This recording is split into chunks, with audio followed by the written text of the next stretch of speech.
Hey, what's up boys, it's Fox2 and welcome back to the channel. And in today's video I have with me the legendary German super heavy, the Maus. But before I get into today's video, I would just like to make an announcement for our 500 subscriber milestone that I'm getting very close to reaching.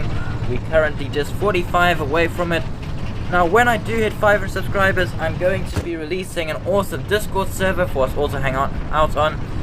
I'm also hoping to hold some tournaments and competitions perhaps in the future on the server.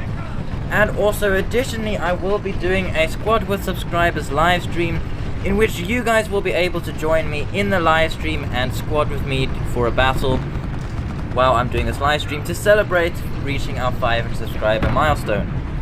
Now, moving on to the Maus. This is one of the strongest tanks armor-wise in the game, and probably the heaviest tank in the game if I'm not mistaken. In fact, yeah, I definitely think it is probably the heaviest tank right now, and one of the largest, if not the largest tank as well.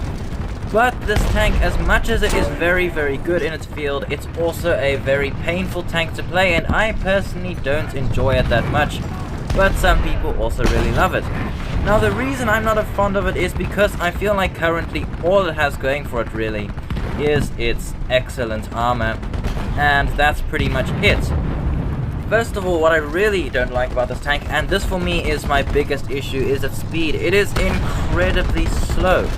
It takes ages to reach the midway of the map where most of the bases are, and I know it says 21 kilometers an hour top speed forward.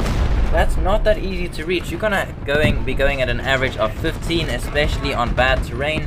And on top of it, as soon as you try to steer even slightly, you go down to like 8 to 10 kilometers an hour top speed. So it's just absolutely painful to get anywhere on the map with this.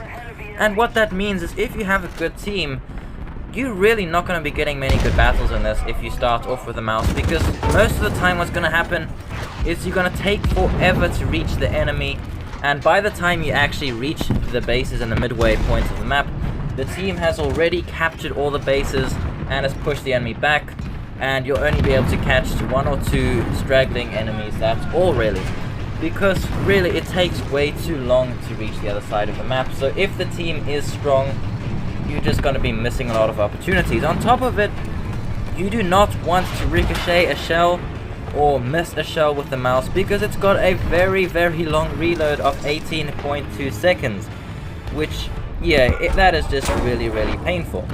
Now, where this tank does excel is just holding off many enemies and ricocheting tons of shots and just absorbing a lot of damage from the enemy. And as you can see in this replay, even though I didn't score very high, I did hold up very well against many shots, and this is something you can expect a lot from the Maus, just being able to withstand many shots, especially if you know how to angle or wiggle your tank a lot. It does hold up very well, and if you know that, that is one place where you can capitalize with the Maus and actually get some good replays in and gameplays with the Maus, some really good battles. Now, the way I do that, this is my personal strategy, is I don't choose the Maus as my first choice of tank. I would usually go with the Term 3, which we all know is a massively overpowered vehicle, or the Leopard 1 as my first tank. And I'd try and push the enemy in that right in the beginning, try and capture the bases, and if for any reason your team falls apart and it looks like the enemy is going to have the victory, you've got very few teammates left, and the enemy has captured all the bases, and you then get destroyed, I would then recommend you pull out the Maus. This is where the Maus really excels. The Maus can absolutely flip a game around like that, just completely, and put it in your favor again, because it's able to just push the enemy back single-handedly from the bases, and you can literally take on 4 or 5 enemies if they're at long range and you don't let them approach you. You'll be able to push all 4 or 5 back on your own, and that is where this tank really excels. I've had so many battles where it looks like the enemy is about to win and the team is pretty much obliterated. There's pretty much no allies left. There's maybe just me or 2 or 3 guys left, and I pull out the Maus and the Maus just flips the tables around and turns it into victory. That is where the Maus really excels, and that is how you should also use the Maus, in my opinion. Now, something else that you also have to keep in mind, the mouse is not completely unpenetrable by many tanks, and there is actually a one-shot weakness for you frontally if the tanks have very good penetration.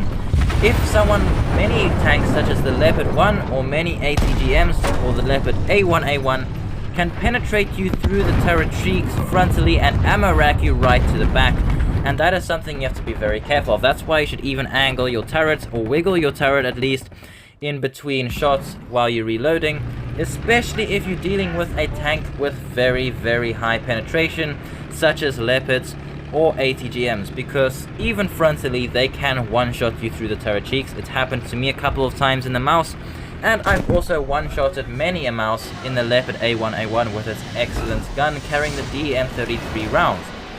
And yeah, that is the gist of what I think of the mouse. Let me know in the comments as usual, guys, what you guys think of the mouse. Is it really strong, or is it a little bit on the annoying side and not that particularly amazing?